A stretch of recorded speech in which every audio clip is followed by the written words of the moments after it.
Okay, we good to go? Always good to go. I'm just chilling at Canada Life Center. That's the hard-hitting analysis you listen to the Level Flight podcast for. Here we go. Jets are a brisket team, low and slow for the first two periods, and boom, an explosion of flavor in the last few minutes of the third. Doing all right. Better if my internet would work. Elliot. This is comedy. I'm Brian. I'm joined by Connor. Hello. And Elliot. Hey. Wow, that was fun. You're listening to the Level Flight podcast.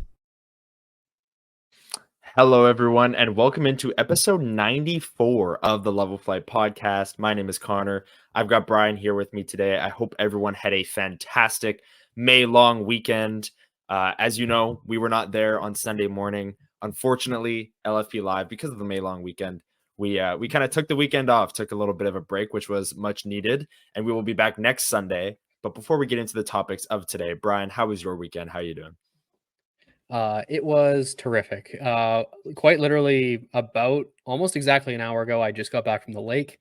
Spent a few days getting everything set up out there, turned the water on, put the dock down. And then Sunday morning, when we would have been doing LFP Live, I was out on the deck having a coffee. And, I missed the LFP Live, but in that moment, I didn't. Yeah, no, that's totally fair. I woke up Sunday as well and drove out to Birds Hill. And as everyone who's local here in Winnipeg knows, Sunday was gorgeous, like 22 degrees and sunny, perfect day. And yeah, I went out to Birds Hill. It was great. Pine Ridge Hollow, always great out there. But that's enough about about Pine Ridge. It's great. It's great. But yeah, we're back, and there wasn't much news over the weekend, honestly. Friday at like 5:00, right heading into a Canadian long weekend, Craig Berube signed as the next head coach of the Toronto Maple Leafs. So that's one name off the board for the Winnipeg Jets. There were some reports, people saying like, oh, Scott Arniel is going to be the next head coach of the Jets, like barring a last minute change. We haven't heard anything locally on that. But what's interesting about that is after that report came out, which I think was on Friday, like Saturday or something, we get a report that the Jets are still interviewing people. So you don't put that out saying that, oh yeah, they've gone with Arniel, and then more reports from, I would say probably wider reaching insiders come out saying that they've interviewed certain coaches. I think that one was about Todd McClellan, which, as we know, we're not on board with, but I digress. But it's clear that the process is still ongoing. So I was very tentative to be reactionary to the report that Arniel has been named the head coach, barring some massive last minute change. It still could happen, but I'm still in the wait and see mode. I still, I don't know where I'm at with the coaching search. Is the fact that it's taking this long a sign of Arniel not being the guy, maybe? I don't know where I'm at. I don't know what to think of all the noise around it. I don't know if we brought this up on episode 93, but Elliot Freeman did say that there's a connection between Cheveldayoff and Todd Nelson. Back when Cheveldayoff was in Chicago, Nelson was one of the assistant coaches there at the time. So maybe the Jets are waiting for Todd Nelson, who's currently coaching in the AHL playoffs still. Maybe they're waiting for him to be done to interview him. And then if that doesn't go well, or if that doesn't sell them on him being the next head coach, then they'll just turn to Arniel. Maybe that's where the report is coming from. But I don't know what to think of. What do you make of the longer this goes on? Do you think it favors more Arniel, favors more Todd Nelson, who they might be waiting for? Where are you at with the noise and what's happened over the last week, which is really nothing. If we're being honest, nothing's happened. Well, I mean, I think you're right in the sense that the longer it goes, the more I tend to start wondering if they aren't exactly sold on what Arniel is going to bring as the next coach. Because if they were truly convinced that he was the, heir apparent to Rick Bowness, this process would have been much clearer that it was coming to an end and he would be the head coach, or he would have been the head coach already. And, there's a lot of, there's, I don't know, I wouldn't necessarily call them conspiracies, but, the idea of maybe they're just doing all this to make it, seem like there is a true process and they're still going to go Arneal at the very end. But the more people you talk to, the more outside advice, outside views you get, maybe they see, oh, we need a new voice. Because let's be Yeah. real, Scott Arneal has been on the same bench as Rick Bowness for the last couple of years. And can he really have that much of a different viewpoint on this team that would push them, past that first round that they can't seem to get through anymore? I don't think so. I don't think that's where they're at right now with that. So, I think that the further they get into it, the better it is in terms of the chance that they hire someone with a different voice. And I know that everyone seems to have a connection somewhere, but as long as they're not in the exact same mindset of what they just came out of that didn't get them any further than the first round, I think that's the way that they need to go. Yeah, I'm kind of with you on that. And the waiting game is interesting. And there's reports here, there's reports there. Elliot Freeman also reported that the Jets have interviewed Dean Evison. I don't know, I don't know. He said his exact words were like, "I think they've interviewed Dean Evison," and that was all he said about that. So maybe they have, I don't know. He says he thinks. Elliot Freeman is pretty plugged in. Maybe they have interviewed him. But yeah, I agree. The more free advice you could get, the better.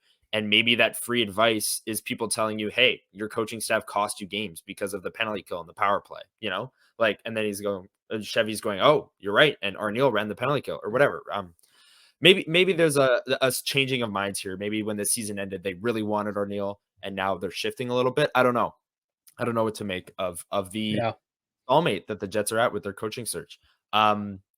There was another report that Nikolai Ehlers would be on the trading block this offseason, furthering Murat Atesh's report, who reported it a few weeks ago, which has fans kind of across the league being like, "Oh, I'd send this." Like, there's trade packages all over Twitter of certain teams, and the Hurricanes being out was a big one because when they lost to the New York Rangers, they have a ton of UFAs. They've always been connected to Ehlers, and the Canes fans started going nuts, like, "Oh, I trade this, and this for Ehlers." But what do you make of kind of the furthering of the report? Does it make you feel worse about the chances of Ehlers staying, or are you already at like a 0%, like you've accepted it?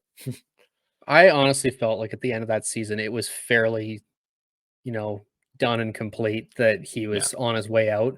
I do still think there's an off, chance that depending on who they hire as head coach, if there's some sort of conversation there that convinces him that he's going to get what he's looking for, maybe there's a 1 year, 2 year extension just to kind of keep him here for a little. And then if it doesn't work out, he's gone.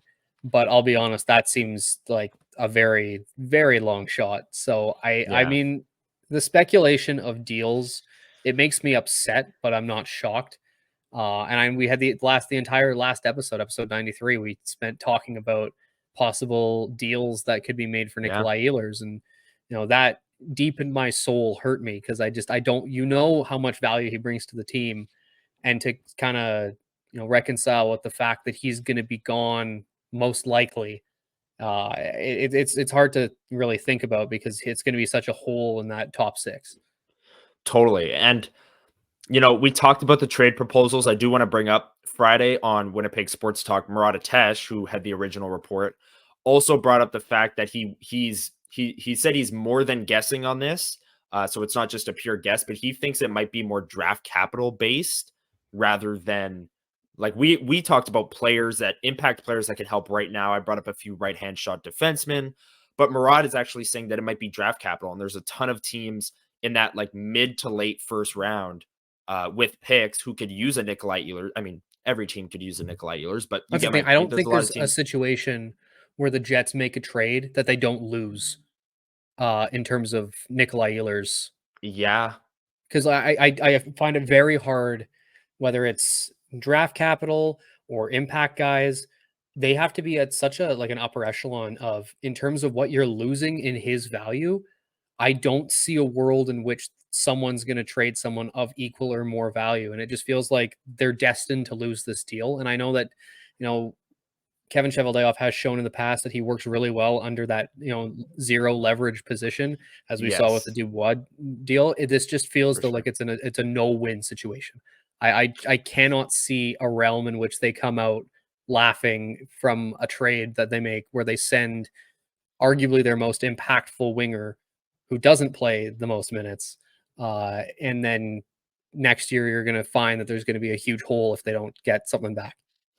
And correct, like, am I wrong to think that under, because I agree with that, but under that kind of mindset, would it not be best to then go for draft capital and go for futures? Because let's be honest, I don't think they're winning a deal for a player like you said. Like, I don't think they're winning a deal if it's a guy who's an impact player right now. I don't think they're just not winning. They're not replacing the value that Nikolai Ehlers brings. So in that sense, I think it's best to just get a first round pick or two, a first round pick and maybe some other picks thrown in there and maybe a prospect and call it a day. I don't know. Is that Even still, it feels like, so underwhelming given the amount of sheer value you'd be losing there, where like obviously the draft capital is great yeah, for future, but yeah, in the short term here where you've got guys who have just signed long-term deals, you've got guys who are sort of in that mid-range deal, and you've kind of got a bit of a window here. You trade one of your most valuable forwards for picks, that's not going to help you right now. And I agree. I mean, Yeah, I think if you are going to try and target draft capital, I think, and you said sort of like the mid to late, I think you look sort of mid to earlier for guys who are a little bit uncertain of, because I feel like after that 10 range, there's a few question marks. But I yeah, think you look at teams that have a bit of a younger core, some holes on the forward group there, and mhm, you see if you can swing something for Ehlers there.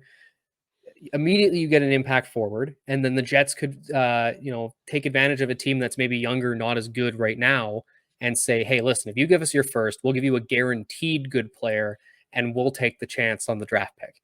I don't yeah, know what the perception is outside of Winnipeg. I know even in Winnipeg there's a very sort of up and down perception of Nikolai Ehlers based on how some people feel about him, but yep, I think that if you can convince a team that you're getting more of a guarantee with a guy who has played, 8 years in the NHL and 10 year he's coming up on a decade now. Um, and you can possibly swing it closer to the number 10 pick. I think that it's possible. And I would feel a bit more comfortable with that. But anything past that, I just don't like any idea of what could be coming back. yeah. No, I agree. And you know, draft capital is not the best thing that, and you're definitely not getting equal value in the short term on a draft capital deal, but in the long term, it could turn out. That's the thing with going for futures is like you don't really know. Whereas Gabriel Velarde, Alex Iafallo, these are players that you know are going to be in your lineup and have an impact on your Yeah. team. If you take a first round pick, this player could. Yeah, there are a million things that could happen to a player, right? So that's kind of the update on Jets news. There's not much coaching. Nikolai Ehlers, that's the main storylines, but those are your updates. Since we last recorded, there have been a few playoff series that have ended as three teams have punched their ticket to the conference finals. That being the Dallas Stars, who won a double OT like classic against the Avalanche in Game 6. The New York Rangers finally put an end to the run that the Hurricanes had. Hurricanes blowing a lead in that one at home. That stung to watch. Chris Kreider with a natural hat trick, unbelievable game.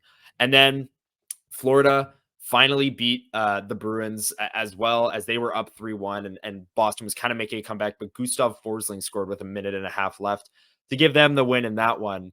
And then tonight, we're recording this at 5:40 in about 2.5 hours. One of the biggest like Canadian hockey games in the like all Canadian hockey games in the last like 20, 30 years of hockey. Oilers Canucks Game 7. I'm so pumped for this, but I don't know. This will come out tomorrow morning, so you'll know who won. But what's your take on where the current landscape of the NHL playoffs, the teams that have punched their ticket, and maybe a little prediction for tonight, even though we might look dumb on the other end of it?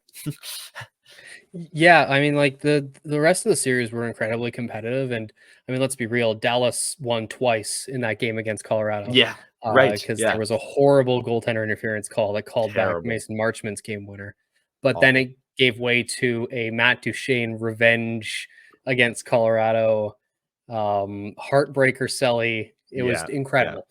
So that was fantastic. You saw, as you said, the Rangers natural hat trick from Chris Kreider, comeback victory, shot down your believe sign.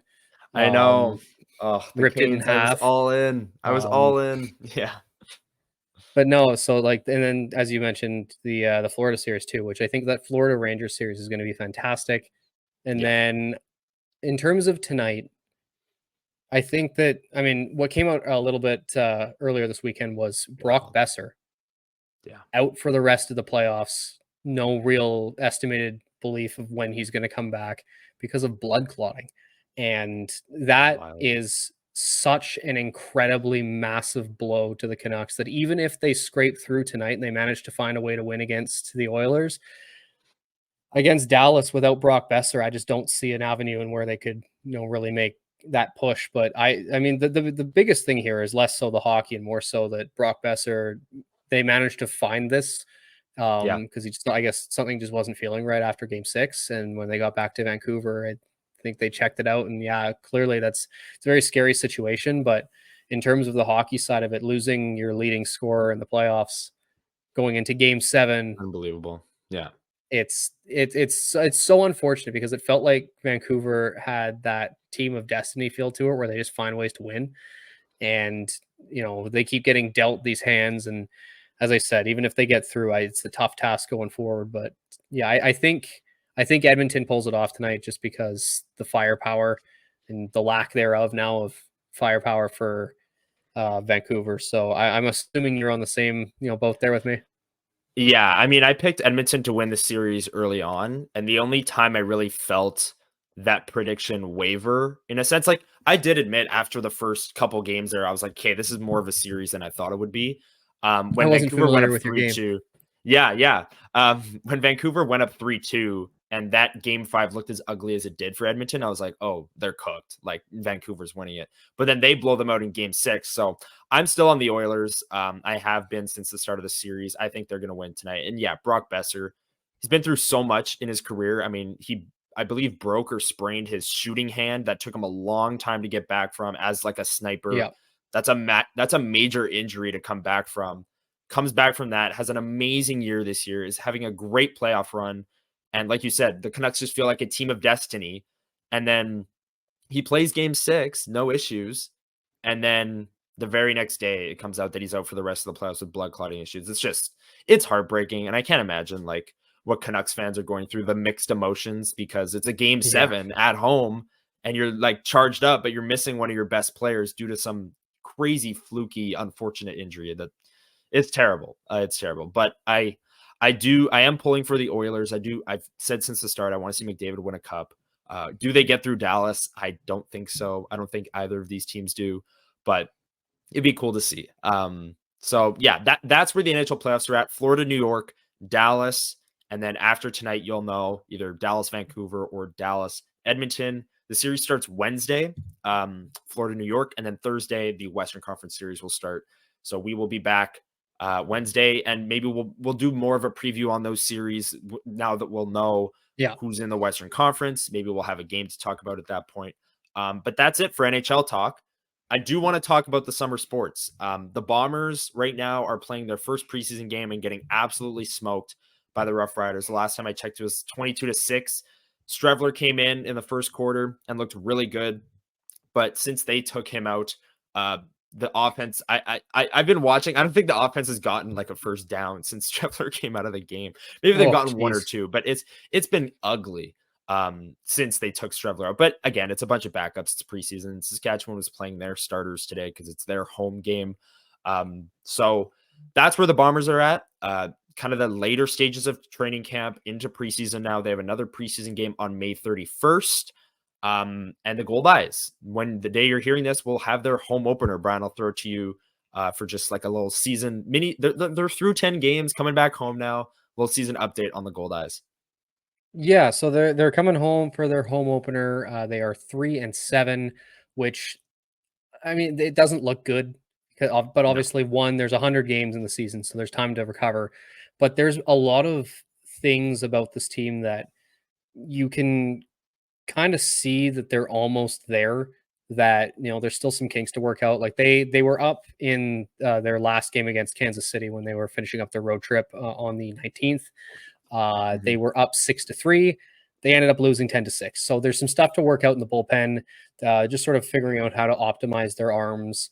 The starting pitching has done fairly well recently too, and I know a lot of the returning guys have really sort of held it down with Travis Seabrook. Excuse me, Travis Seabrook, Joey Matulovic, Landon Barassa, and then you got Colton Eastman, who has really pulled it together after a bit of a rough first start there. But I think what we have to keep in mind here is that a lot of these guys are playing in this league for the first time. There's some little growing pains. There's some guys that are trying to work their way back from injury. There could be some guys who are just sort of on, the downturn, trying to turn it around. So what you're going to see is a lot of competitive baseball, because you're really trying to prove yourself to not just the fans, not just the team, but to other teams who could be watching. So with the talent they have, and they've been putting up runs lately, I think that they're going to find a way to scrape out some games here one way or another. And as I mentioned, it starts at home this Tuesday. So tonight, as you're hearing this, if you're planning on going, great. It's going to be a great atmosphere. If you haven't got your tickets yet, definitely do that. You can find it on goldeyes.com. And I think that you're going to be treated to some good baseball, win or lose, but come out there and support the team. It's going to be a nice long season where they can definitely rebound here from a tough start. Totally. And there's fireworks tonight as well. When you're hearing this, Archangel Fireworks doing the post game that everyone loves.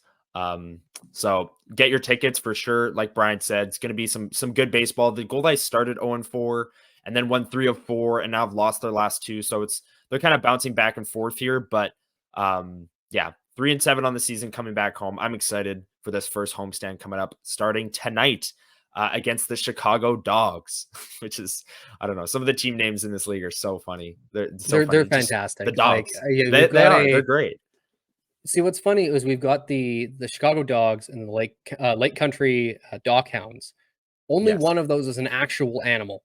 Chicago Dogs are a hot dog based team, into which occasionally they will change their identity to the Wieners. They'll have Wiener Wednesday, and they'll do that when they're at home. Nice. So I like you've got dogs and doghounds, and only one of those is an actual animal. So yeah, exactly. It's you gotta love it. And then the last summer sports team as well, the Sea Bears. Their season gets underway this week on Tuesday night. They're on the road against the Wednesday night. They're on the road against the Saskatchewan Rattlers before returning home Friday night. Home opener already sold out. I believe it's against the Scarborough Shooting Stars, if I have that correctly. But super excited for all the games this week. I mean, the Bombers are going to take a little bit longer to get going, but Goldeyes and Sea Bears home games this week. I can't wait to break it all down on LFP Live on Sunday, because we'll have all the games played at that point. With a Goldeyes game that day too. I might be on location, so we'll see. Oh, okay. You can make your green screen come true. You could just stand in that field. What I'll do is I'll have the green screen, and then I'll just like pull it down, and I'll be right there.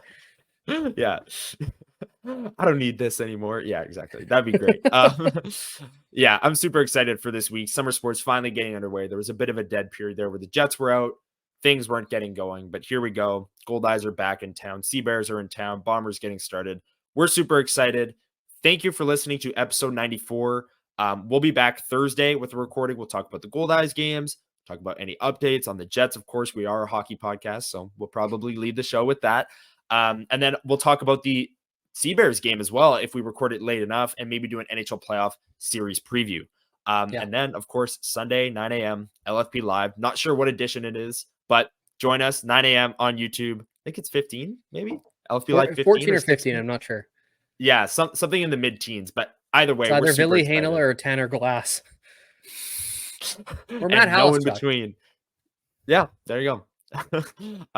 But yeah, let's get out of here. 25 minutes. Keep it short.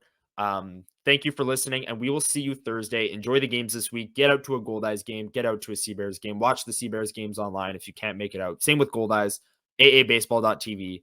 And we'll see you Thursday. Thanks for listening. Have a good one, everyone. Peace.